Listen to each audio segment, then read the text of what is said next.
Welcome to the Hemlock State Explorer. We are glad you're with us. Today we are just south of the Holtwood Dam on the York side of the Susquehanna, and this is part one of a three-part adventure. Today we're exploring the historic ruins of Lock 12 from the Susquehanna and Tidewater Canal, and then we'll turn aside up Mill Creek to investigate some amazing waterfalls and head up to some highlands on the Mason-Dixon Trail. And then we'll investigate the McCall's Ferry Nature Preserve with its raging cascades that tumble through a ravine to the Susquehanna, as well as secluded dells. So stick with us because adventure is afoot. Here's a treat. Within view of the parking lot is an old double lime kiln. Reading from the sign, you are looking at the top of a restored lime kiln. Many of these were in use during the 1800s, but since have become outmoded by large-scale production techniques.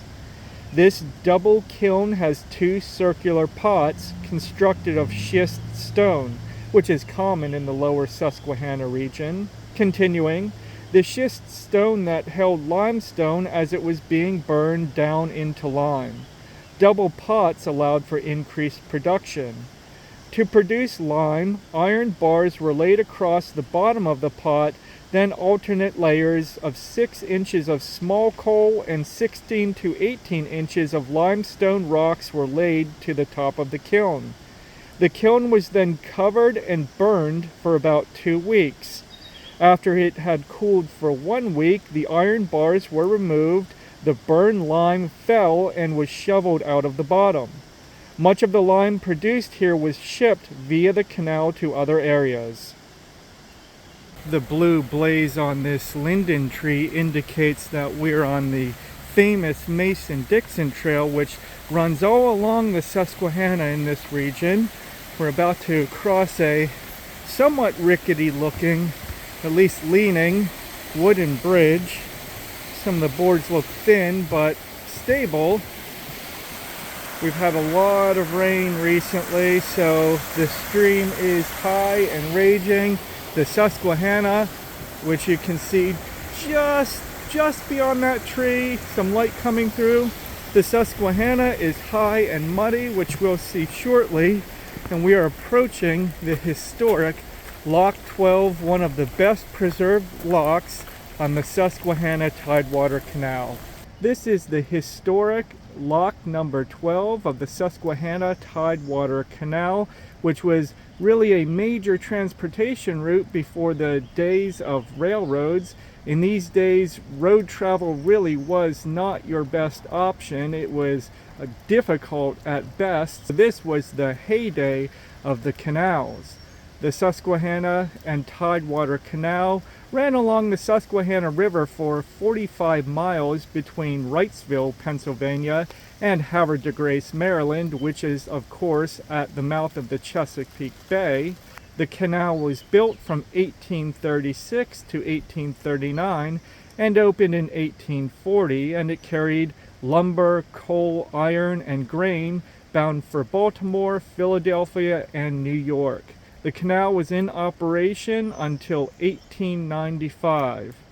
Lock 12 is 17 feet wide, 170 feet long, and has a lift capacity of 8.8 feet. It was one of 28 locks built to overcome a 233-foot elevation difference between Havre de Grace and Wrightsville. About 6/10 of a mile on the Mason-Dixon Trail from the Lock 12 trailhead, we've encountered this long stone structure. Here's a window. It looks like multiple rooms. This long stone structure looks too long to have been a house. Not sure what it would have been, but given the industrial nature of the area, maybe some sort of mill. We'll have to do some further research, but for now, I can't wait to get inside there and see what it looks like. Maybe that will reveal some clues to us as to the purpose of this building. Some high stone walls Looks like another compartment, a narrow compartment back there. Being careful to avoid our old nemesis, poison ivy. Looks like an opening there. And another opening further down. Would there have been windows? Let's see if we can get a better view from up here. Wonder how old it is. Looks fairly well preserved for just a stacked stone structure. There's the middle partition with a window in between, I guess. Let's go look in that other compartment.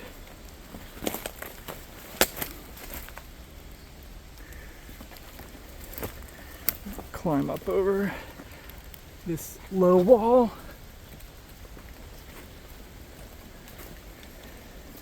Moss, or ferns rather, growing out of the side. And there's the compartment. Slick. Yeah, not sure what this would have been used for. Fascinating nonetheless. I think we'll have to go home and do some research. And here's a view of the ruins from the top. There's the small compartment and then the long stone wall with presumably the windows. And for your consideration, here's a rather large jack-in-the-pulpit in bloom. Get down underneath here. Wow, isn't that marvelous? Very cool. We are at the site of the ruins of Anderson's Sawmill, and you can see the stone ruins down there. Reading from the sign, it says, "We believe Anderson's Sawmill was built in the early 1800s on the property owned by Mary Estelle Day. The Anderson family operated grist mills and sawmills throughout York County." So there you can see the ruins down below, and we'll go that way to access the hidden waterfall. We are down in the ruins of Anderson's Sawmill, and all that really remains are just these two stone foundations along the stream. We'll walk the length and see if there's anything more to be found.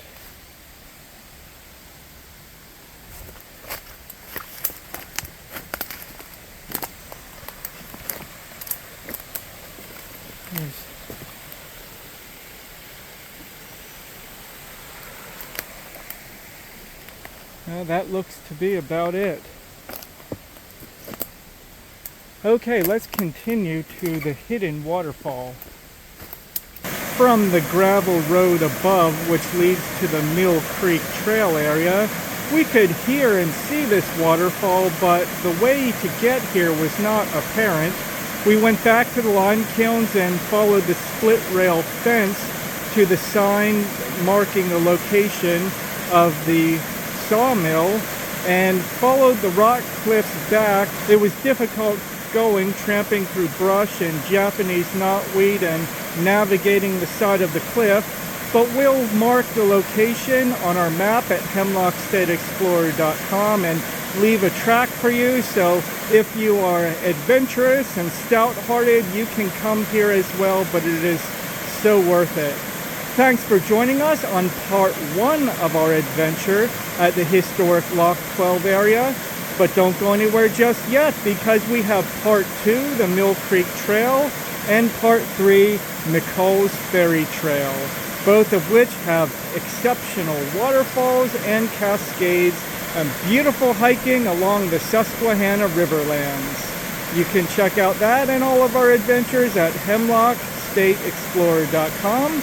And we can't wait to see you on the next adventure.